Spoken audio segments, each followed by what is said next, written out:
తాకట్లో ఉన్న బంగారాన్ని విడిపించి ఆ రోజున మార్కెట్ ధర కట్టి మిగిలిన డబ్బును మీకు అందిస్తుంది కొమ్మూరి గోల్డ్.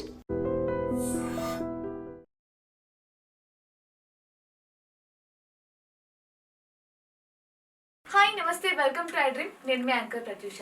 ఈరోజు మనతో పాటు మన స్టూడియోలో relationship expert and family coach Ganesh Mandadi గారు మనతో పాటు ఉన్నారు. సో సార్తో మాట్లాడి రిలేషన్షిప్ గురించి చాలా విషయాలు తెలుసుకుందాం. హాయ్ సార్, ఎలా ఉన్నారు? హాయ్, నమస్తే. చాలా బాగున్నాను సార్. మనం ఇప్పటివరకు చాలా టాపిక్స్ చేసాం, చాలా విషయాల గురించి మాట్లాడుకున్నాం. లైక్ అది రిలేషన్షిప్ 1 ఇయరా, 6 ఇయర్సా, 2 ఇయర్సా, 3 ఇయర్స్, అసలు ఇయర్స్తో సంబంధం లేకుండా అండ్ అందులో మిస్టేక్ కూడా మెన్దా ఉమెన్దా అని కాకుండా ఒకవేళ అది హెల్దీ రిలేషన్షిప్ కాకపోతే అండ్ దాంట్లో సఫర్ అవుతూ ఉంటే కట్ చేయండి, మూవ్ ఆన్ అయిపోండి అని చెప్తూ ఉంటారు కదా. సార్ చెప్పడం చాలా ఈజీగా ఉంటుంది వినడానికి కూడా, బట్ ఆ మూవ్ ఆన్ అయ్యే పర్సన్కి తెలుస్తుంది ఎంత బాధ ఉంటుందో. బట్ ఏం చేస్తే మూవ్ ఆన్ అవ్వగలుగుతాం సార్? అంటే వాళ్ళ జ్ఞాపకాలు లేకుండా వాళ్ళని మర్చిపోయి హ్యాపీగా లైఫ్ని లీడ్ చేయడం ఎలా సార్? అసలు ఎలా మూవ్ ఆన్ అవ్వాలి? సో ఇక్కడ ప్రాబ్లమ్ మూవ్ ఆన్ అవ్వాల్సిందే. ప్రాబ్లం పక్కన పెడితే ఎందుకు మూవ్ ఆన్ అవ్వాల్సి వస్తుంది, ఎలాంటి సఫరింగ్స్ బ్రేకప్ అయ్యి మూవ్ ఆన్ అవ్వాలనుకుంటున్నారు? ఇక్కడ ఏంటంటే చాలా మంది ఏం చేస్తున్నారు అంటే ప్రతిదానికి move on move on move on. నేను యాజ్ అ కోచ్గా మూవ్ ఆన్ అవ్వాలి, డెఫినెట్లీ అవసరం పడితే. అంటే కొన్ని ఉంటాయి, కొన్ని లైక్ పెయిన్స్, ఒకరి వైపు నుంచి మోసం చేయడం కానీ, కమిట్మెంట్ లేకపోవడం కానీ. ఈ మధ్యకాలంలో రెడ్ ఫ్లాగ్స్ అంటున్నాం. ఒకవేళ రెడ్ ఫ్లాగ్స్, టాక్సిసిటీ చాలా అంటే acceptable, non acceptable, non negotiable కొన్ని ఉంటే ఇంకా ఆప్షన్ లేదంటే మూవ్ ఆన్ అవ్వాలి. దాని వరకు వస్తాం మనం. మూవ్ ఆన్ అవ్వాల్సిందే. ఎలా మూవ్ ఆన్ అవ్వాలి, ఆ పెయిన్ ఎలా మనం ఓవర్కమ్ చేయాలని మాట్లాడుకుందాం. కానీ 1 ఇయర్ కాకుండా 6 ఇయర్స్ వరకు రిలేషన్షిప్లో కూడా బాగున్నారు, తర్వాత బ్రేకప్ వస్తుందంటే ఆ బంధంలో కొన్ని బాగున్నట్టు, అన్నీ బాగాలేనట్టు కాదు. ఏం బాగాలేకుంటే 6 మంత్స్కో 1 మంత్కోనే విడిపోతారు. 6 ఇయర్స్ జర్నీ అవ్వదు. సో ఇక్కడ వర్కబుల్ది చాలా ఉంటాయి. అయితే కొన్ని ఏంటంటే కొన్ని ఉంటాయి రెడ్ ఫ్లాగ్స్. ఇలాంటివి ఉంటే డెఫినెట్లీ ఖచ్చితంగా మూవ్ ఆన్ అవ్వాల్సిందే. ఇప్పుడు ఏంటంటే ఫస్ట్ థింగ్ ఏంటంటే ఇక్కడ anger issues. Okay, anger issues one of the red flag. ప్రతిదానికి కోపపడడం, కోపం వచ్చినప్పుడు అన్ని వివేకం కోల్పోతారు జనాలు. ఏం మాట్లాడుతున్నారో ఏం చేస్తున్నారో తెలియదు. తప్పు ఒప్పులు, లాజిక్స్ అన్ని పక్కకి వెళ్ళిపోతాయి. కోపం ఒకటి డామినేట్ అయిపోతుంది. సో ఇక్కడ ఏంటంటే బంధం స్టార్టింగ్లోనే, బంధం మొదటి 6 సంవత్సరాలు అవసరం లేదమ్మా. ఐ మీన్ లైక్ 1, 2, 3, 4 మంత్స్, 6 మంత్స్లో తెలిసిపోతుంది.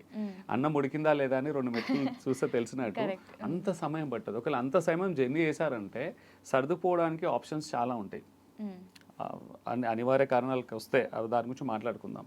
ఇక్కడ ఏంటంటే ఆ రెడ్ ఫ్లాగ్ని ముందే మనము గ్రహించుకోవాలి. బాండ్ స్ట్రాంగ్గా, ఎమోషనల్గా, డీపర్గా కనెక్ట్ అయ్యే లోపే కొన్ని రెడ్ ఫ్లాగ్స్ గురించి మాట్లాడుకుందాం. ఓకే, ఈ లక్షణాలు ఉంటే స్టార్టింగ్లోనే మూవ్ ఆన్ అవ్వాలి. 6 సంవత్సరాలు అనేది లైఫ్లో చాలా మేజర్ పార్ట్ అది. ఇప్పుడు ఏంటంటే రిలేషన్షిప్లో 23, 24, 25 ఇయర్స్లో రిలేషన్షిప్ స్టార్ట్ అయితే, ఒకవేళ 25కి ఒక బంధం స్టార్ట్ అయిందంటే 6 ఇయర్స్ తర్వాత అంటే 31 ఇయర్స్ తర్వాత బ్రేకప్ అయ్యి మూవ్ ఆన్ అంటే మళ్ళీ మొదటి నుంచి స్టార్ట్ చేయాలి వాళ్ళు బంధాన్ని, రైట్? సో ఇక్కడ టైం అనేది చాలా ఇంపార్టెంట్. సో స్టార్టింగ్లోనే రిలేషన్షిప్లో ఎంటర్ అయ్యేటప్పుడే ఈ రెడ్ ఫ్లాగ్స్ కొన్ని మాట్లాడుకుందాం. చాలా ఉన్నాయి, ఒక 5 రెడ్ ఫ్లాగ్స్ మాట్లాడడం ఇంపార్టెంట్. ఒకటి, అబ్బాయి కానీ అమ్మాయికి కానీ అతను యాంగర్ ఇష్యూస్ ఎలా ఉన్నాయి అంటే కోపంలో ఎలా ఉంటాడు. కోపం వస్తుంది, కామన్. అది సర్వైవల్ ఇన్స్టింక్ట్సే, కోపాలు రావాలి. కోపం వచ్చినప్పుడు ఎలా కోపప్ అవుతున్నాడు, ఎలా ఎక్స్ప్రెస్ చేస్తున్నాడు, వైలెంట్గానా, లైక్ కైండ్ ఆఫ్ ఏంటో కొంచెం అగ్రెషన్ చూపిస్తున్నారా, అంటే తన సెల్ఫిష్నెస్ డామినేటివ్గా ఫిజికల్ హార్మ్ చేస్తున్నారా, లేకుంటే అబ్యూజ్గా వాడుతున్నారా, ఎలాగ కోపప్ ఎలా ఉంది, యాంగర్ ఇష్యూస్ ఎలా ఉన్నాయి, అది చాలా ఇంపార్టెంట్. అమ్మాయి తరపు నుంచి, అబ్బాయి తరపు నుంచి చూసుకోవాలి. యాక్సెప్టబుల్ లెవెల్లో ఉండాలి. మరి మితిమీరిన కోపిస్తే చాలామంది ఏం చేస్తారంటే ఆ రిలేషన్షిప్ స్ట్రాంగ్ అయ్యేంత వరకు అణచేసుకుంటారు, బయట తీసుకుంటారు కోపాలు. కానీ అబ్బాయి దగ్గర అమ్మాయి దగ్గర రిలేషన్షిప్లో కనపడవు, తర్వాత బయటపడతాయి. కానీ ప్రత్యేకించి మన కోపాన్ని మనము క్రియేట్ చేసుకోవాలి సిచ్యువేషన్ స్టార్టింగ్లో. మిగతా వాళ్ళతో ఎలా డీల్ చేస్తారు? ఓకే, మీ ఇద్దరి మధ్యలో, అబ్బాయి అమ్మాయి మధ్యలో బాగానే ఉంది. రెస్టారెంట్కి వెళ్ళినప్పుడు ఎవరన్నా ఒక సర్వింగ్ టైంలో డిలే అయినా కోపం వచ్చి, ఎలా కోపం వస్తుందా, బయట వాళ్ళ దగ్గర, వాళ్ళ ఇంకా ఫ్రెండ్స్ దగ్గర, ఆల్రెడీ ఎగ్జిస్టింగ్ రిలేషన్షిప్లో తన కోపం వస్తే ఎలా ఉంటున్నాడు, ఎలా ఉంటుంది అనేది గమనించాలి. వాళ్ళకి తెలియకుండానే గమనించండి, చాలా ఇంపార్టెంట్. తర్వాత నువ్వు ముందు కోపపడేది కాదు, కోపపడేదాన్ని కాదు, ఇప్పుడు కోపడుతున్నావు అని, అది పెద్ద ఇష్యూ అయిపోతుంది. ఎందుకంటే ఒకసారి కోపం వచ్చిందంటే నాలుక కూడా వాళ్ళ కంట్రోల్ ఉండదు, అన్నీ అనేస్తుంటారు, డ్యామేజ్ ఎక్కువ అవుతుంది. వాళ్ళ గుంత వాళ్ళే చాలా మల్టిపుల్ ఇష్యూస్ స్టార్ట్ అవుతాయి. రెండోది వచ్చేసి అకౌంటబిలిటీ, బాధ్యత. అంటే రెస్పాన్సిబిలిటీ ఎలా ఉంది వాళ్ళకి, వాళ్ళు ఇచ్చిన మాటను నిలబెట్టుకుంటున్నారా, వాళ్ళ మాటలు అంటే చెప్పేటివి చేసేటివి సింక్లో ఉన్నాయా, ఏదన్నా కమిట్ అయితే దానికి రెస్పాన్సిబిలిటీ తీసుకుంటున్నారా, సింపుల్గా బ్లేమ్ చేసేస్తున్నారా, నీ వల్లనే ఇది అనుకోలేదు, ఒక విక్టిముడ్లోకి వెళ్ళిపోతున్నారా బ్లేమ్ చేసి, నీ వల్లనే నష్టపోయినాను, నేను ఎప్పుడు చెప్పలేదు, మాట తప్పడము, స్థిరంగా ఉండకపోవడము, ఏదన్నా బరువు వచ్చినప్పుడు తోసేసేయడము, బాధ్యత తీసుకోకపోవడం, అకౌంటబిలిటీ, బాధ్యత, రెస్పాన్సిబిలిటీ ఎలా ఉందనేది చాలా ఇంపార్టెంట్. మూడోది వచ్చేసి తన నేచర్ ఎలా ఉంది అంటే కైండ్ ఆఫ్ డామినేటివ్గా కంట్రోలింగ్ ఉందా అనేది ముందే పసిగట్టాలి. చాలా గొడవలు ఈ మధ్య అవే వస్తున్నాయి. ముందు బాగానే ఉంటారు, రిలేషన్షిప్ స్ట్రాంగ్ అయ్యాక, పెళ్లి తర్వాతనో లేకుంటే ఒక ముందుకు జర్నీ అయ్యాక డామినేటివ్ నేచర్ అనేది వస్తుంది. నేను చెప్పిందే నడవాలి, నేనే నెగ్గాలి, నువ్వే తగ్గాలి, నేనే రైటు, ఒకవేళ నేను రైట్ కాకున్నా నాదే వెళ్ళాలి, నాదే ఆధిపత్యం, నేను ఎప్పుడు తగ్గను, నేను సారీ చెప్పను, నేను ఇంతే, నువ్వే మారు అని ఒక డామినేటివ్ నేచర్ ఉండకూడదు. అలాంటి నేచర్ ఉంటే ఖచ్చితంగా ఏదో ఒక సెన్సిటివ్ ఏరియాలో సఫర్ అవుతాం. ఇక్కడ ఏమవుతుందంటే చిన్న చిన్న విషయాలలో సర్దుకుపోవచ్చు డామినేటివ్ ఉంటే, కొన్ని సెన్సిటివ్ విషయాలు ఉంటాయి. అదే డామినేటివ్ ఉంటే ఫినాన్షియల్గా లాస్ అవ్వచ్చు, ఇమోషనల్గా సఫర్ అవ్వచ్చు, ఇంకా పెద్ద పెద్ద నష్టాలు వస్తాయి, చాలా ఇబ్బంది అవుతుంది. నాలుగోది ఒకటి ఏంటంటే మ్యానిపులేటివ్ నేచర్ ఏమైనా ఉందా, మ్యానిపులేటివ్ అంటే హిపోక్రసీ, చెప్పేది ఒకటి చేసేది ఒకటి, హిడెన్ అజెండాగా, అంటే వాళ్ళు తెలియకుండానే మనని ఏదన్నా ఇన్ఫ్లుయెన్స్ చేస్తున్నారా, అంటే మ్యానిపులేషన్ ఎలా ఉంటుందంటే తెలియకుండానే చిన్న చిన్నగానే ఉంటుంది. How honest they are, intention ఎలా ఉంది, వాళ్ళది ఇంటెన్షన్ ఎలా ఉంది, వాళ్ళ నిజాయితీ హానెస్టీ ఎలా ఉంది అనేది కనుక్కోవాలి. అది లేననుకుంటే, హానెస్టీ లేకున్నా, ఇంటెన్షన్ క్లియర్గా లేకున్నా దే ఆర్ మ్యానిపులేటివ్. అది తెలిసిపోతుంది 2-3 సందర్భాల్లో, కొన్ని సెన్సిటివ్ విషయాలలో తెలిసిపోతుంది. తర్వాత ఇక్కడ ఏంటంటే ఫ్యామిలీ రెస్పాన్సిబిలిటీస్, ఫ్యామిలీ బాండ్స్ని ఒకరి ఫ్యామిలీస్ ఒకరు యాక్సెప్ట్ చేస్తున్నారా లేదా, ఫ్యామిలీ బ్యాగేజ్. నాకు అబ్బాయి నువ్వు ఇష్టం కానీ నీ ఫ్యామిలీ వద్దు, అమ్మాయి నాకు నువ్వు కావాలి, మీ ఫ్యామిలీతో సంబంధం లేదు, నేను ఎవరిని పట్టించుకొని నేను ఇంతే చూడను అంటే తర్వాత బయటపడతారు. ముందే తెలుసుకోవాలి మీ ఫ్యామిలీని యాక్సెప్ట్ చేయగలుగుతున్నారు. అబ్బాయిని యాక్సెప్ట్ చేసినప్పుడు అబ్బాయి ఫ్యామిలీని కూడా యాక్సెప్ట్ చేయాలి. అఫ్ కోర్స్ వాళ్ళ ఫ్యామిలీ మెంబర్స్ ఇప్పుడు వీళ్ళ అబ్బాయి ఉన్నట్టు ఉండకపోవచ్చు, డిఫరెంట్గానే ఉంటారు, బట్ ఒక హెల్తీ లిమిట్స్, బౌండరీస్ ఉంటాయి, వాళ్ళలాగానే ఉంటారు, యాక్సెప్ట్ చేయాలి వర్కబుల్గా. సో ఇక్కడ అండర్స్టాండింగ్ అనేది చాలా ఇంపార్టెంట్, యాక్సెప్టబిలిటీ అనేది. తర్వాత హెల్తీ కమ్యూనికేషన్ ఉందా లేదా, కమ్యూనికేషన్ హెల్తీగా ఉంటుందా లేకుంటే డిఫెన్సివ్గానా, కమ్యూనికేషన్ ఎలా ఉందా, ఫ్రీగా ఉందా, ఇంపార్టెంట్ సెన్సిటివ్ టాపిక్స్ మాట్లాడేటప్పుడు ఆ టాపిక్ని అవాయిడ్ చేస్తున్నాడా, దూరం పెడుతున్నాడా, అవాయిడ్ చేస్తున్నారా డిస్కషన్, సెన్సిటివ్ టాపిక్స్ మాట్లాడేటప్పుడు టాపిక్స్ని అవాయిడ్ చేస్తున్నారా లేకుంటే మాట్లాడుతున్నారా, ఫేస్ చేయగలగాల. చిన్న టాపిక్ కానీ, హెవీ టాపిక్ కానీ, సెన్సిటివ్ విషయాలలో కానీ ఓపెన్ అప్ అయ్యి మాట్లాడాలి, దాటేయకూడదు. దాటేస్తున్నారంటే దానికి చాలా అర్థాలు ఉంటాయి, అది పెద్దగా అయిపోతాయి అవి. యాక్చువల్లీ స్టార్టింగ్లోనే మనం కమ్యూనికేట్ చేయకుంటే తర్వాత దాటేసి ఒకసారి 2 సార్లు దాటేసి 3ఓసారి వచ్చేసి నేను ఇది అనుకున్నా, అది అనుకున్నా, ఇట్లా అనుకోలేదు అంటారు. అదేదో ముందే కానీ ఆ డిస్కషన్ ఎందుకు చేయలేదు, ఎందుకు దాటేస్తున్నాం అంటే తన పర్సనల్ లైఫ్లో నేను చాలా ప్రెజర్ ఫీల్ అవుతున్నాను, నాకు వేరే టెన్షన్స్ ఉన్నాయి, సో ఇప్పుడు నేను దీనికి క్లారిటీ ఇచ్చే టైం లేదు అని చెప్తూ ఉంటారు ఆన్సర్స్. సో దాన్ని అర్థం ఈ ప్రాసెస్లో ఏమవుతుందంటే జరగరాని నష్టం జరిగిపోతుంది. దాటేస్తే ఇక్కడ ఏంటంటే ఇద్దరు అలైన్మెంట్, అండర్స్టాండింగ్ అనేది ఉండాలి. కమ్యూనికేషన్ దాటేస్తారని మౌనం అంగీకారం అనుకొని ముందుకెళ్తారు, అది అంగీకారం కాదు, అసలు అర్ధాంగీకారం కూడా కాదు, అసలు యాక్సెప్టెన్సే కాదు, they don't like it. So అది దాటేసినందుకు ఒక లైఫ్ పార్ట్నర్ ఏదో ఒక అజంప్షన్స్తో ముందుకెళ్తారు. ఒక ఫినాన్షియల్ ట్రాన్సాక్షన్ కావచ్చు, ఒక జాబ్ ఆఫర్ యాక్సెప్ట్ చేయడమే కావచ్చు, లేకుంటే ఏదో ఒక లైఫ్ డెసిషన్స్ ఉంటాయి. ఆ డెసిషన్లో నాకు నచ్చలేదు, నువ్వు ఎందుకు చేసావు, నచ్చంది ముందే చెప్పాలి, దాటేయకూడదు కదా. సో ఇక్కడ ప్రతిదానికి డిపెండెన్సీస్ ఉంటాయి, ఫినాన్షియల్గా, మెటీరియల్గా, ఇమోషనల్గా, సెన్సిటివ్ విషయాలు ఉంటాయి. సో అన్నీ దాటేయకూడదు, ఓపెన్ అప్ అయిపోవాలి, ఒక అలైన్మెంట్కి రావాలి, ఒక అండర్స్టాండింగ్కి రావాలి. ఇవి చాలా ఇంపార్టెంట్. ఒకవేళ మీరు అలా దాటేయడం వల్ల వాళ్ళ పర్సన్ ప్రెజర్లో దాటేస్తున్నారు అనుకోండి, సో ఇంకొక పర్సన్, ఆపోజిట్ పర్సన్, సో తిని దాటేస్తున్నారు, నాకు ఆన్సర్ ఇవ్వట్లేదని తన ఓన్ డెసిషన్స్తో మూవ్ అని అవడానికి ట్రై చేస్తుంది, అంటే తను కంటిన్యూ చేయడం వేస్ట్ అని. బట్ అప్పుడు ఈ పర్సన్ ఏమనుకుంటారు, ఎగ్జాక్ట్ అప్పుడే స్టార్ట్ అవుతుంది. సో దీన్ని నన్ను కనీసం అర్థం చేసుకోవట్లేదు, నేను ఎందుకు ఎక్స్ప్లెనేషన్ ఇవ్వట్లేదు, అర్థం చేసుకోలేదు, దీన్ని నాకు వేస్ట్ అని ఇక్కడ అనుకుంటారు. 2 రకాల నష్టం ఇక్కడ ఇమీడియట్లీ నేను అసలు నా యాక్సెప్టెన్స్ లేకుండా నేను ఎస్ నో చెప్పకుండా ముందుకు వెళ్తున్నారు అనేది దూరం అవుతారు, బ్రేక్ క్రాక్స్ వస్తాయి. రెండోది ఏంటంటే ఏమంటారు, వెయిట్ అండ్ వాచ్, చూస్తుంటారు. మంచిగా అయితే ఓకే, ఏమన్నా కొంచెం నష్టం జరిగినా, ఏదైనా ఇబ్బంది కలిగినా అప్పుడు మళ్ళీ బ్యాక్ ఫైర్ అవుతుంది, నా యాక్సెప్టెన్స్ లేదు, నేను అనుకున్నాను, బ్లేమ్ చేయడం. ఓకేనా. సో ఇక మల్టిపుల్ చెడు ఎక్కువ అవుతుంది, ఇక్కడ డిస్ట్రక్షన్ ఎక్కువ అవుతుంది. సో ఇక్కడ ఇలాంటి రెడ్ ఫ్లాగ్స్ ఏదైతే, ఇంకోటి రెస్పెక్ట్, ఇద్దరు ఒకరినొకరు రెస్పెక్ట్ ఇవ్వడం చాలా ఇంపార్టెంట్. ట్రస్ట్ కూడా ఉండాలి, ఏదైనా దాయడము అంటే ఏదైనా పాస్ట్ బ్యాగేజ్ ఏదైనా ఉంటే, ఒకవేళ అంటే ఇప్పుడు బంధం ఏర్పరచుకునేటప్పుడు ట్రస్ట్ తోటే బిల్డ్ అవ్వాలి బంధం అనేది. అంటే మనం ఏదంటే అబద్ధాలతోటి అన్ని గతాన్ని దాచేయడము అలాంటివి ఉంటే ప్రాబ్లం అవుతుంది. కొన్ని ఏదైతే సెన్సిటివ్ టాపిక్స్ ఉంటాయో ముందు చెప్పుకోవాలి, ట్రాన్స్పరెన్సీ అనేది ఇంపార్టెంట్. ఆ ట్రస్ట్ బిల్డ్ చేయాలి. పాత బ్యాగేజ్ ఉంది, ఎగ్జాంపుల్ ముందు రిలేషన్షిప్ ఉంది, పాస్ట్ రిలేషన్షిప్ ఉంది, చెప్పుకోవాలి స్టార్టింగ్లోనే. తర్వాత బయటపడింది అనుకో అది ఒక మోసం అయిపోతుంది, మళ్ళీ పెద్ద మోసం అవుతుంది. అది క్రాక్ అనేది పెద్దగా అవుతుంది, అప్పుడు యాక్సెప్ట్ చేయలేరు. స్టార్టింగ్గా చెప్తే అదొక ట్రస్ట్ బిల్డ్ అవుతుంది. ఓకే, హానెస్టీ ఉంది, ఇష్టం ఉంటే మూవ్ ఆన్ అవుతారు స్టార్టింగ్లో, ఇష్టం లేకుంటే అక్కడికో అయిపోతుంది, ఎక్కువ నష్టం జరగదు. అంటే ఎక్కువ హర్ట్ అవ్వరు, రెండు వైపులా కూడా హర్ట్ అవ్వరు. కానీ తర్వాత తెలిస్తే ఒక 5 సంవత్సరాల తర్వాత, 6 సంవత్సరాల తర్వాత, ముందు నీకు పాస్ట్ రిలేషన్షిప్ ఉంది లేదా ఇలాంటివి ఏమన్నా ఉంటే, సెన్సిటివ్ విషయాలు ఉంటే, తర్వాత తెలిస్తే మోసమే కదా అది. అప్పుడు పెద్ద డ్యామేజ్ అవుతుంది, ఇద్దరు నష్టపోతారు అప్పుడు. ఎందుకంటే తను గిల్ట్లో జీవిస్తుంది. ఇంకోటి ఏంటంటే షేర్ చేయనందుకు గిల్ట్లో జీవిస్తారు వాళ్ళు, ఎప్పుడు బయటపడుతుందని భయంతో జీవిస్తుంటారు. తర్వాత వాళ్ళకి తెలిసినప్పుడు ఎదుటి వాళ్ళు మోసపోయామని ఒక ఫీల్ అవుతారు, ఎందుకు చెప్పలేరు, నమ్మక ద్రోహం, ట్రస్ట్ లేదు అని ఒక ఎక్స్ట్రీమ్ లెవెల్కి వెళ్ళిపోతుంటారు. సో ఇది అనేది చాలా ఇంపార్టెంట్ ఇది. అండ్ ఇంకోటి ఏంటంటే వీళ్ళిద్దరికి మధ్యలో అలైన్మెంట్ కూడా చాలా ఇంపార్టెంట్. అలైన్మెంట్ అనేది కైండ్ ఆఫ్ కెరియర్ కావచ్చు, కెరియర్లో అంబిషన్స్ ఏంటి, వీళ్ళ కెరియర్ అంబిషన్ ఏంటి, వాళ్ళ కెరియర్ అంబిషన్స్ ఏంటి, ఒకరి కెరియర్లో అగ్రెసివ్గా గ్రో అవ్వాలని ఉంటుంది, ఒకరికి స్లోగా వెళ్ళాలని ఉంటుంది. సో ఈ అండర్స్టాండింగ్ ఇంపార్టెంట్. ఇద్దరు అగ్రెసివ్గా వెళ్ళారనుకో relationship will have a impact. అప్పుడు ఏమవుతుంది అంటే రిలేషన్షిప్ ఆ కెరియర్ అంటే కెరియరే ఫస్ట్ అంటారు, ఎందుకంటే వాళ్ళ అంబిషన్ ఎక్కువ ఉంది కెరియర్లో. సో ఇక్కడ ఉండాలి, సడన్గా సర్ప్రైజ్ అవ్వకూడదు. ఈ అలైన్మెంట్స్ అనేవి, ఈ రెడ్ ఫ్లాగ్స్ అనేది ముందు గుర్తిస్తే తర్వాత అనేది ఆ బ్రేకప్ అనేది మూవ్ అనే పరిస్థితి రాదు. మీరు అడిగిన ప్రశ్నకి ఆ బ్రేకప్ అవ్వాలన్న పరిస్థితి తెచ్చుకోకూడదు. ఒకవేళ వస్తే అనివార్య కారణాలలో వస్తే. ఇంకొకరు ఏంటంటే కొందరు రిపీటెడ్గా మోసం చేయడం, అంటే ఎక్స్ట్రా మ్యారిటల్ అఫేర్స్, వేరే రిలేషన్షిప్ కంటిన్యూ చేయడం, కొత్త రిలేషన్షిప్లో ఎంటర్ అవ్వడం, ఇలాంటిది నాన్ నెగోషియబుల్. అలాంటివి ఏమన్నా ఉంటే రిలేషన్షిప్ని నిలుపుకోవాలనుకుంటే వర్కబుల్ చూడాలి, యాక్సెప్ట్ చేయగలుగుతారా మీరు. గతం గతః, పాస్ట్ ఈజ్ పాస్ట్. ఇక్కడ నుంచి అన్నా మీరు రియలైజ్ అయ్యి హెల్తీగా ముందుకెళ్తారా, మళ్ళీ రిపీట్ చేయాలన్న నమ్మకం, ఆ ట్రస్ట్ ఉన్నప్పుడు ముందుకెళ్ళాలి.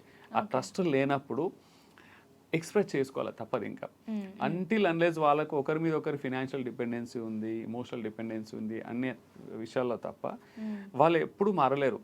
రిలేషన్ అవ్వని వాళ్ళు, పాస్ట్ ఎక్స్ట్రా మ్యారిటల్ రిలేషన్షిప్ కావచ్చు, మల్టిపుల్ రిలేషన్షిప్స్ ఉన్నవాళ్ళు, ఇది ఎంత సెన్సిటివో, ఎంత రెడ్ ఫ్లాగో, ఎలాంటి బాధ్యత రెస్పాన్సిబిలిటీ తీసుకొని వాళ్ళది కూడా అంతే రెడ్ ఫ్లాగ్. ఇప్పుడు ఏంటంటే కొండంత ప్రేమ ఉంది కానీ ఇక్కడ ఉన్నది ఇక్కడ పెట్టరు, బాధ్యత తీసుకోరు. అప్పుడు ఏమవుతుంది, ప్రేమ చిన్నగా అయిపోతుంది, ఇది పెద్ద ట్రిగర్ అవుతుంది. సో ఇది కూడా చాలా ఇంపార్టెంట్. సో అన్ని 90% పర్ఫెక్ట్గా ఉండి సో 10% మెయిన్ది లేకపోతే కూడా వేస్టే అంటారు. ఎగ్జాక్ట్లీ. ఇవన్నీ పర్ఫెక్ట్ గా ఉంటే ఈ బ్రేకప్ అవ్వదు, అసలు మూవ్ ఆన్ అయ్యే అవసరం కూడా రాదు అని చెప్తున్నారు. బట్ నేను యాక్సెప్ట్ చేస్తాను సార్ దాన్ని. బట్ అందరికీ దీని గురించి ఐడియా ఉండాలి. సో లవ్ అంటేనే బ్లైండ్ గా వెళ్ళిపోతూ ఉంటారు. నా మనసుకు నచ్చింది, మనసుకు హ్యాపీనెస్ అనిపించింది, బటర్ఫ్లైస్ ఎగిరాయి, సో దూకేస్తూ ఉంటారు. బట్ ఇవన్నీ లేవని తెలిసిన తర్వాత కష్టం సార్, ఇవన్నీ యాక్సెప్ట్ చేసినా సరే మూవ్ ఆన్ అవడం కష్టం. సో అంటే మన మైండ్ ని వేరే దాని మీద డైవర్ట్ చేసుకోవాలా, అంటే ఫ్యూచర్ గురించి ఆలోచించాలా, అసలు ఎలా ఉంటే బెటర్ అంటారు? అది ఇది ఒక పాయింట్, బ్రేకప్ పాయింట్, ఇది బర్నింగ్ పాయింట్, చాలా సెన్సిటివ్ పాయింట్. అది చాలా మంది ఇక్కడికి వచ్చేసి అక్కడే సతమతమై బాగా సఫర్ అవుతుంటారు. ఒకటి ఎమోషన్స్ క్యారీ చేస్తారు, పాత జ్ఞాపకాలు, రిలేషన్షిప్. ఈ మధ్యలో మనం సినిమాలు చూసి బాగా అంటే ఇన్ఫ్లుయెన్స్ అయిపోయినాం బాగా. లవ్ అట్ ఫస్ట్ సైట్, అంటే ప్రేమ ఒకసారి పుడుతుంది, ఓకే, పారేకి బార్ అవుతాయి జిందగీ మే అని చెప్పేసి సినిమాలో చూస్తారు. ఒకవేళ అది ప్రేమ రిలేషన్షిప్ ఫెయిల్ అవుతే ఇంకా జీవితం అయిపోయింది, ఇంకా అబ్బాయిలు అందరూ అంతే, ఇంకా మోసం చేసే వాళ్ళే, అమ్మాయిలు అంతా ఇంతే మోసం చేస్తారని ఒక అబ్సల్యూట్గా ఒక ఇంప్రెషన్కి వచ్చేస్తాము.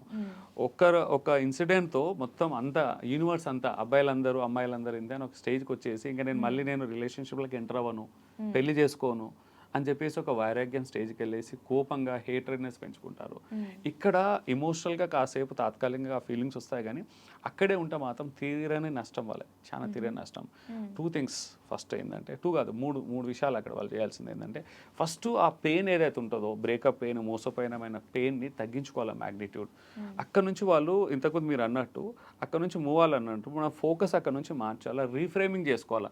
నేను ఇక్కడ మోసపోయాను అనే పదం ప్లేస్లో నేను ఇక్కడ ఒక పెద్ద గుణపాఠం నేర్చుకున్నాను అని, అది ఒక చిన్న వర్డే మన అది రీఫ్రేమ్, ఆ లైన్ని మనం సెంటెన్స్ రీఫ్రేమ్ చేసినప్పుడు మన సఫరింగ్లా విక్టిముడ్లు ఉండం, మూవ్ ఆన్ అవుతాం. ఇక్కడ ప్రతి దానికి రీఫ్రేమ్ ఇవ్వాలి. మోసపోవడం కూడా ఒక వంతు మనదే తప్పు, ఎంతో కొంత, మొత్తం కాదు. మోసం చేసే వాళ్ళది ఒక బారన తప్పున్నా, ఒక చారణ 75% వాళ్ళ తప్పున్నా, 25% మోసపోయే వాళ్ళది కూడా. ఎందుకంటే మనం గుడ్డిగా నమ్మాము. స్టార్టింగ్ నుంచి కూడా క్యాజువల్గా ఇచ్చాము, ఎక్కువ టైం ఇచ్చాము, మనకు ఛాన్స్ వచ్చినా కానీ మనం అడగలేదు, అసర్టివ్గా లేము, క్వశ్చన్ చేయలేదు, ప్రాపర్గా మనం డీల్ చేయలేదు. సో బాధ్యత మనది కూడా ఉంటుంది. సో ఇక్కడ ఏంటంటే ఒక లెసన్ నేర్చుకున్నా, రీఫ్రేమ్ చేసుకోవాలా.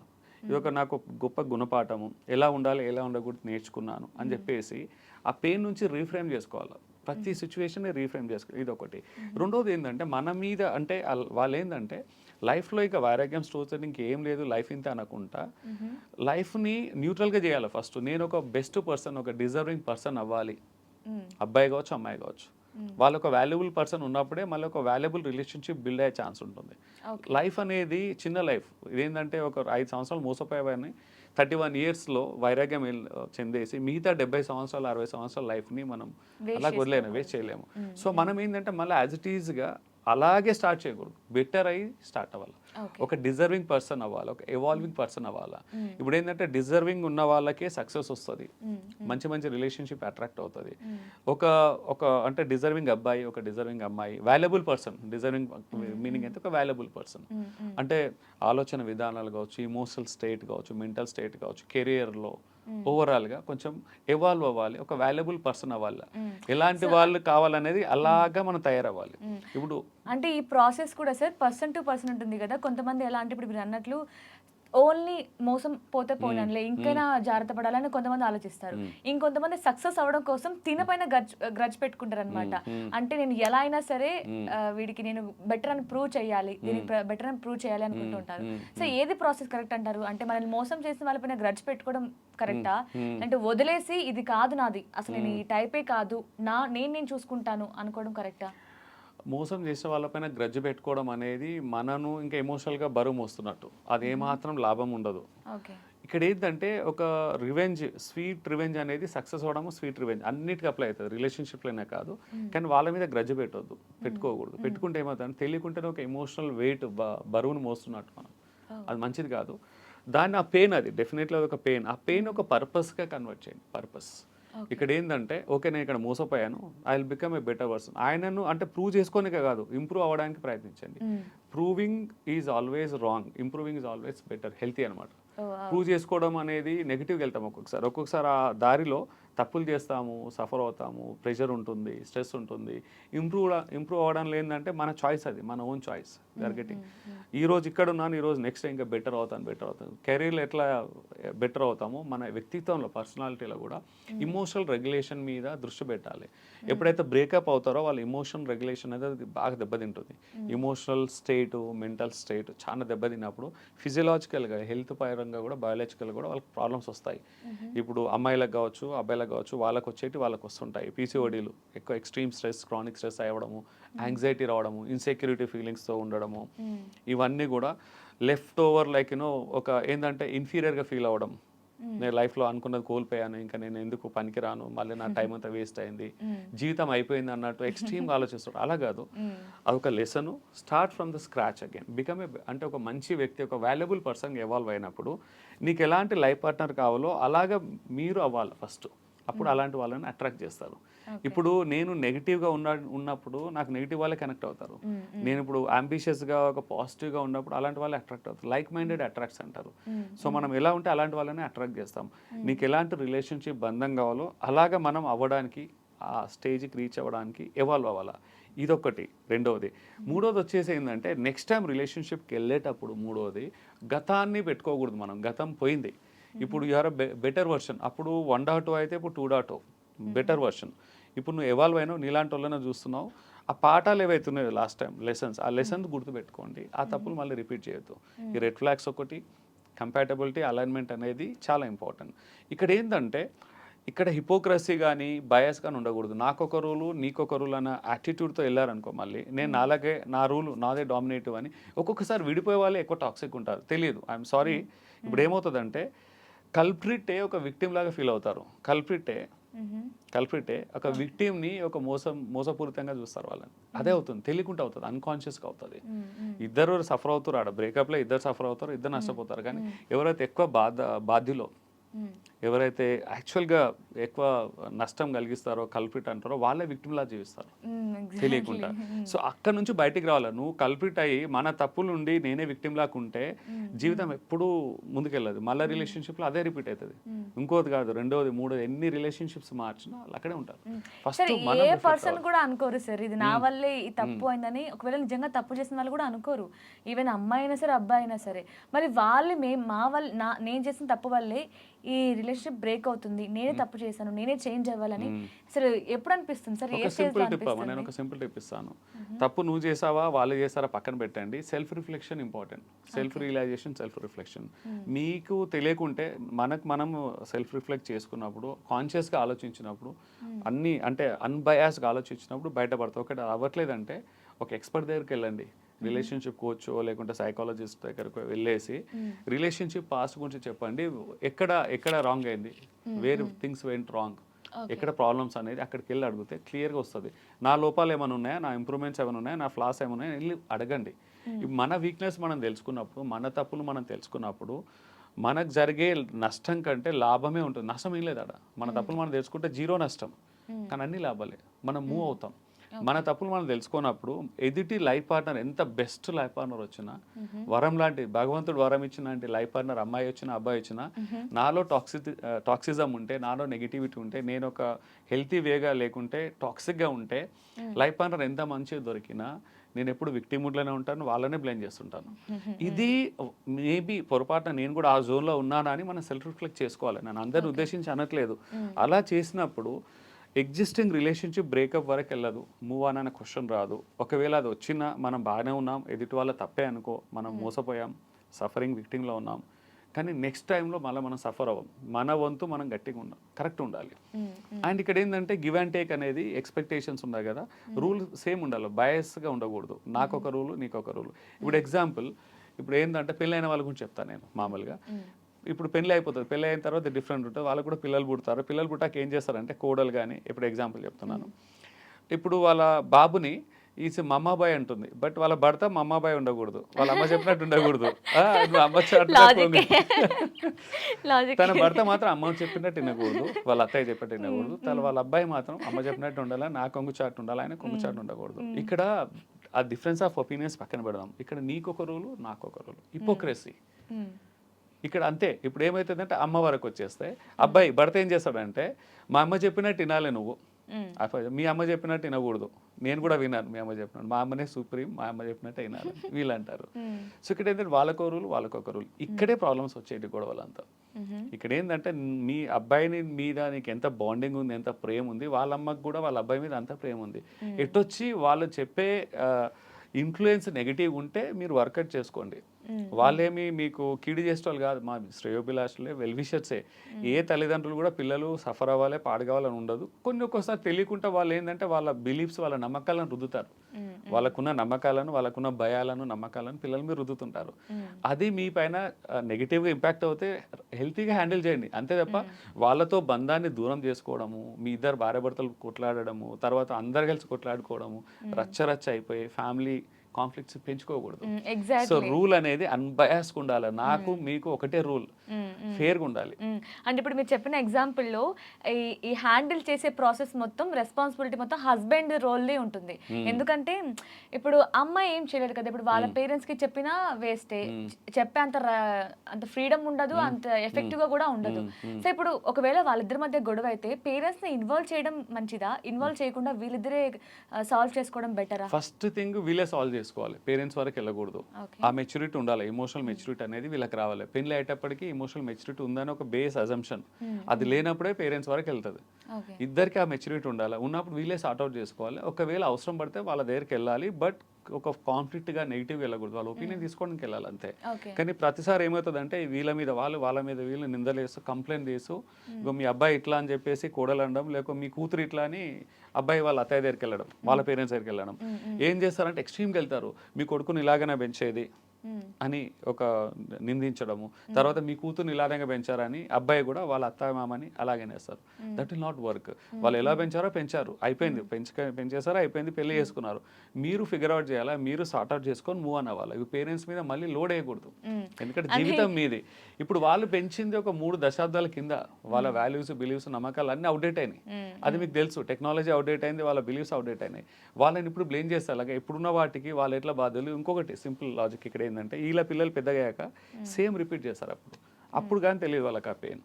ఎందుకంటే ఇప్పుడున్న లైఫ్ స్టైల్, ఇప్పుడున్న టెక్నాలజీ 20-30 ఇయర్స్ తర్వాత మారిపోతుంది. వాళ్ళు కూడా అదే సైకిల్ రిపీట్ చేస్తారు, ఇంకా ఫాస్ట్గానే వస్తుంది. ఇక్కడ వాళ్ళని బ్లేమ్ చేయడంలో ఎలాంటి ఉపయోగం లేదు, అనవసరంగాను. ఓకే, వాళ్ళు తెలియకుండా ఇబ్బంది కలిగిస్తున్నారు, హెల్తీ బౌండరీస్ పెట్టుకోండి, వాళ్ళని హర్ట్ చేయకండి, రెస్పెక్ట్ చేయండి. మా ప్రాబ్లం ఏదో మేము సార్ట్ అవుట్ చేసుకున్నాం. ఇద్దరు కలిసి రోల్ ఇంతకుముందు అన్నారు కదా, అబ్బాయిదే కాదు, అమ్మాయిదే అబ్బాయిది, భార్య భర్తలు ఇద్దరు రోల్ ఈక్వల్గా ఉంటుంది. ఎందుకంటే అమ్మాయికి వాళ్ళ పేరెంట్స్ని రెగ్యులేట్ చేసుకోవడం, హెల్తీ బౌండరీగా లిమిట్స్ పెట్టుకోవడం ఆమె బాధ్యత. అబ్బాయికి వాళ్ళ పేరెంట్స్ని హ్యాండిల్ చేయడం ఈయన బాధ్యత. తర్వాత అట్ ద సేమ్ టైం అబ్బాయి వాళ్ళ అత్తమామలకి రెస్పెక్ట్ ఇస్తూ బౌండరీస్లో లిమిట్లో మెయింటైన్ చేయడం ఆయన బాధ్యత. కోడలు కూడా వాళ్ళ అత్తమామకి రెస్పెక్ట్ చేస్తూ వాళ్ళ బౌండరీస్ వాళ్ళను ఉంచేసేయాలి. ఏదైనా బియాండ్ వెళ్తుందంటే ఇద్దరు కలిసి సార్ట్ అవుట్ చేసుకోవాలి. If there is a will there is a way అంటాం. మనసు ఉంటే మార్గం ఉంటుంది. ఒక హెల్తీ వేగా సార్ట్ అవుట్ చేద్దాం అనుకున్నప్పుడు సొల్యూషన్స్ ఉంటాయి. లేదు ఇమోషనల్గా నేనే రైటు, నేనే నెగ్గాలనే ఇంటెన్షన్ అమ్మాయికున్నా అబ్బాయికున్నా, గొడవలు అనేది ఇట్స్ ఎ న్యాచురల్ ప్రాసెస్, అది ఇంకేం చేయలేము అక్కడ. అండ్ ఇంకా కొన్ని సిచ్యువేషన్లో ఏంటంటే, అమ్మాయి ఏ అమ్మాయి అయినా సరే సార్, అంటే అది హెల్దీ రిలేషన్షిప్ అన్హెల్దీ అని కాకుండా ఇది ఒక అలవాటు ఉంటుంది అమ్మాయిలకి. అంటే ప్రతి చిన్న విషయం, ఇంట్లో జరిగిన ప్రతి చిన్న విషయం వెంటనే అమ్మకి వెళ్ళి ఫోన్ చేసి చెప్పేయడం, సో ఇలా జరిగిందమ్మా, ఇలా అన్నాడమ్మా, అత్తమ్మ ఇలా అన్నది, మామ ఇలా అన్నాడని. బట్ తినకేం ప్రాబ్లం ఉండదు, అది జస్ట్ నార్మల్ క్యాజువల్గా చెప్తుంది. బట్ ఆ పేరెంట్స్ అది మైండ్లో పెట్టేసుకొని ఏదైనా ఫ్యామిలీ ఇష్యూ వచ్చినప్పుడు, ఆ రోజు మా పాపను మీరు ఇలా చేశారు కదా అంటే కూతురు మీద ప్రేమతో అనేస్తూ ఉంటారు. సో దీని వల్ల కూడా ఈ హెల్దీ రిలేషన్షిప్ పాడే అవకాశం ఉంటుంది అంటారా? 100% ఉంటుంది, 200% ఉంటుంది. ఇక్కడ ఇన్స్టెంట్గా లేకుండా లాంగ్ టర్మ్ ఉంటుంది. ఇక్కడ ఏంటంటే చిన్న చిన్న విషయాలన్నీ కూడా ఇక్కడిది అక్కడ డిస్కస్ చేస్తున్నారంటే ఏమవుతుందంటే, వాళ్ళకు నచ్చకపోవచ్చు కొన్ని, అంటే వాళ్ళ థాట్ ప్రాసెస్లు ఉంటారు. ఓకే, వాళ్ళు ఏం చేస్తారంటే ఇలా ఉండకూడదు, అలా ఉండాలని వాళ్ళకి ఇన్ఫ్లుయెన్స్ అవుతారు, వీళ్ళు ఇన్ఫ్లుయెన్స్ అవుతారు. తర్వాత తెలియకుండానే ఇద్దరు అత్తయ్య మామయ్యలను వాళ్ళని కూడా కాన్ఫ్లిక్ట్స్ అనేవి అన్నట్టు. వీళ్ళు బాగానే ఉంటారు స్టార్టింగ్లో, వాళ్ళిద్దరి మధ్యలో విభేదాలు రావడము, తర్వాత ఇన్స్టెంట్గా వీళ్ళ మధ్యలో కూడా విభేదాలు వస్తాయి. ఎందుకు అలా ఎందుకు చూసుకుంటారు? ఇక్కడ ఇంకో ప్రాబ్లం ఉంది. కూతుర్ని ఒక రకంగా, కోడలు ఒక రకంగా చూస్తే ఒకటి, అది కూడా బయాస్, మళ్ళీ చాలా బిగ్గెస్ట్ బయాస్. ఇంతకుముందు మనం బయాస్ ఎలా అనుకున్నాం, ఇక్కడ కూడా అంతే. కూతురుకి ఒక రూలు, కోడలికి ఒక రూలు. ఇది కూడా ప్రాబ్లం. అన్బయాస్గా ఉన్నప్పుడే బాగుంటుంది, ఫేర్గా ఉండాలి. ఎవరి లిమిట్స్ వాళ్ళకు ఉంటాయి, ఎవరికి ఇచ్చే రెస్పెక్ట్ వాళ్ళకి ఇవ్వాలి. అది అందరికీ తెలుసు కానీ చేయరు. చెప్పడం చాలా ఈజీ కానీ చేయడం కొంచెం కష్టం. కానీ ఆ కష్టం ఏదైతే ఉంటుందో కొంచెం కష్టము, దానికి ఉన్న ప్రతిఫలం సఫరింగ్ అనేది చాలా తగ్గుతుంది, హ్యాపీగా ముందుకెళ్తారు. లేదా స్టార్టింగ్లోనే సార్ట్అవుట్ చేసుకోవాలి. ఒకవేళ ఏదైనా చిన్న చిన్న అండర్స్టాండింగ్, మిస్అండర్స్టాండింగ్, అందరి ఇమోషన్స్ ఒకే రకంగా ఉండరు, ఇమోషన్స్ అనేది స్వింగ్ అవుతుంటాయి. స్టార్టింగ్లోనే హెల్తీగానే సార్ట్అవుట్ చేసుకోవాలి. ముదిరి బాగా అణచేసుకొని విస్ఫోటంలాగా అవ్వకూడదు. ఫ్యామిలీలో it's quite natural and common. But ఎంత తొందరగా సార్ట్అవుట్ చేసుకుంటే డిఫరెన్సెస్ అంత హెల్తీగా ముందుకెళ్తుంది. అంటే సఫరింగ్ అనేది తక్కువ ఉంటుంది బాగా.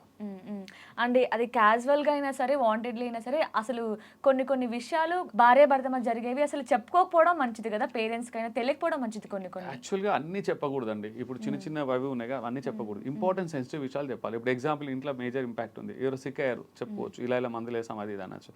ఈ రోజు ఏం తిన్నాము, ఏం కూర, ఇది డీటెయిల్గా వెళ్తాం కదా. అంటే కొన్ని అంటే ఎగ్జాంపుల్ ఇస్తున్నా నేను, అస్సలు షేర్ చేయకూడదు. సొంత తల్లిదండ్రులు కూడా చెప్పాల్సిన అవసరం లేదు. ఇప్పుడు ఎగ్జాంపుల్, 4 గోడల మధ్యలో bedroom related, intimacy related, bedroom related, ఇంకొంచెం కెరీర్ సెన్సిటివ్ విషయాలు కావచ్చు, ఏదైనా కావచ్చు, తల్లిదండ్రుల మనసు నొప్పించేది చెప్పకూడదు, ప్రైవసీ పోయేది చెప్పించకూడదు, వాళ్ళకి చెప్పకూడదు.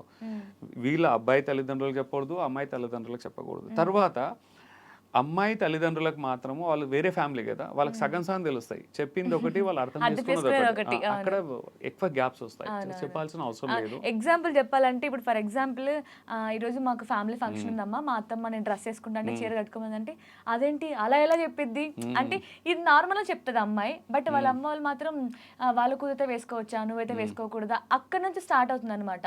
అలా వాళ్ళ పేరెంట్స్ స్టార్ట్ చేసినప్పుడే వీళ్ళకి కూడా, ఓ అవును ఇది కూడా లాజికే కదా, అంటే మా అత్త నన్ను సరిగ్గా చూసుకోవట్లేదేమో అప్పుడే స్టార్ట్ అవుతుంది కదా. అట్లా దీంట్లో ఏంటంటే కొంచెం మసాలా యాడ్ అవుతుంది చెప్పాలంటే. కమ్యూనికేషన్ గ్యాప్ ఉంటుంది. నేను కట్టుకుంటే ఈ చీర వద్దన్నది చెప్పేది ఫీల్ అయ్యి చెప్తుంటాను.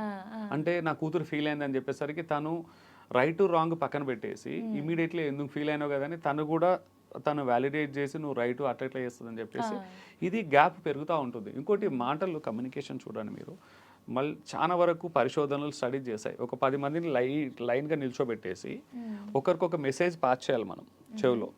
ఓకే, ఒక చిన్న పాయింట్ ఇచ్చేసి పాస్ చేయాలి, చెవిలో చెప్పాలి. వీళ్ళు నెక్స్ట్ వాళ్ళకి చెప్తారు, నెక్స్ట్ వాళ్ళు 10 మందికి దాటేసరికి ఇక్కడ ఒరిజినల్గా చెప్పిన మెసేజ్ ఒకటి, లాస్ట్కి వెళ్ళిన మెసేజ్ ఒకటి. అంటే ఆ మెసేజ్ అనేది డైల్యూట్ అవుతుంది, గలది ఎవరిది వాళ్ళే ఎక్స్ప్లెయిన్ చేసుకొని వర్షన్ మార్చి నక్కకు నాగలోకి అనుకున్న గ్యాప్ వస్తుంది.